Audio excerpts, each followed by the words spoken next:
I'm Joel Norman, and it's time for another edition of Toro's Talk, as this weekend Mason City takes on their rival, the Granite City Lumberjacks. We're joined by head coach Nick Bruneteau as we get set for this rivalry matchup. But Nick, let's start things off by looking back at last weekend.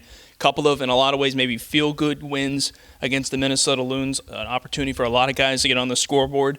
Soda Isogai in particular, his 4 of his 5 goals this season came last weekend. First off, let's talk about his effort because he won the West Division's Star of the Week honor. What was really the key to get Soda going last weekend? Well, he's been great for us all season. I think the goals thing, we knew that would come. So for him, it's nice to finally see that. But he's been great for us all over the ice, defensively, offensively, special teams. So anytime you get a guy who can get rewarded for his success, it's great for the confidence going forward. What were some of your other takeaways from those weekend's wins over the Loons? Because like we said, it was a series coming in. You knew you're probably going to walk away with 4 points, but there's still some things we want to work on. What were things that you took away as positives?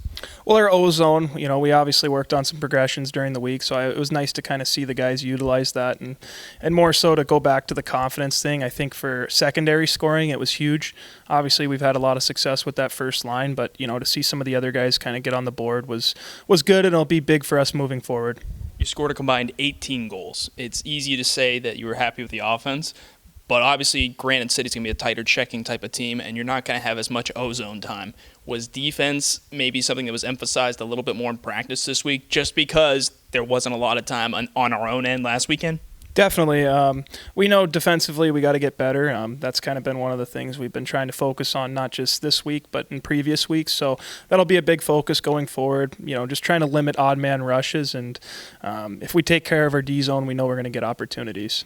One of the things besides the score, just general scoring that I thought went so well last weekend was depth scoring. It felt like every line chipped in a little bit, especially last Saturday. Every line did produce a goal and even got a defenseman goal, which is always great. But I thought the depth scoring in particular was really impressive. And I think a big reason for that, you might agree with me, was Shota Kaneko coming back from injury. What did that mean to you to have him back in the lineup? A veteran, a guy who can come in and produce, and who got his first of the season last Saturday. Well, it's awesome. He's been a great player for us, and to get him back in the lineup is a huge add. He's a guy for us that we can count on defensively. We can put him any spot, and with that top line having so much success for returners, and him being the other returner, there's times where you kind of feel like he's the odd man left out. But us as coaches don't feel that way. He's so important to our team and so important to our success. So to see him get rewarded and get a star of the game and get some points was great for us and great for him moving forward. Yeah, and really showing off his versatility, moving over to the wing and getting some of that work done as well. Let's talk about Granite City this weekend. You face them at the beginning of this month, and you wrap up the month of October against the Lumberjacks. That was a tough series. You took 1 of 2 there, but you knew they were going to be tough, and they were. What are some takeaways that you got from earlier this month that you're kind of keeping as notes this weekend against the Lumberjacks? Well, they're a heavy team. They play physical. They're well coached.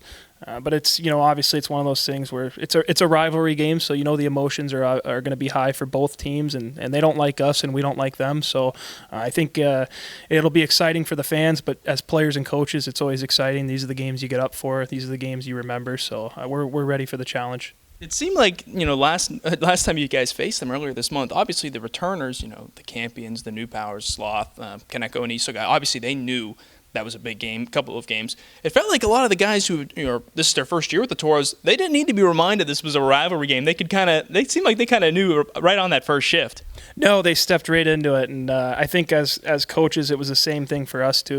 We're new to the rivalry, and it didn't seem that way. I think leaving that weekend, it felt like we've had that rivalry going for 10 years, and I think that's how our new players felt the same way. And I think the fans kind of prepped us for that, and obviously Todd Sandin and the rest of the organization, let us know what's what, and it's like I said, we love that. We love having a rivalry, and I think they feel the same.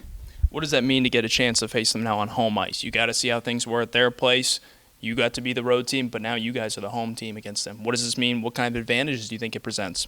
Well, it's big for the crowd. I think that's the big advantage is having last change and having your crowd behind you. You can feed off the energy, feed off the emotion, and maybe get a little extra jam in your steps. So that's something we're looking forward to tonight. I think our crowd will be loud. There'll be a lot of fans in attendance, so hopefully we can give them what they're looking for. Well, Coach, best of luck, and let's go get some points this weekend. Thanks, Joel. That was head coach Nick Bruneteau joining us, and this has been Toro Talk.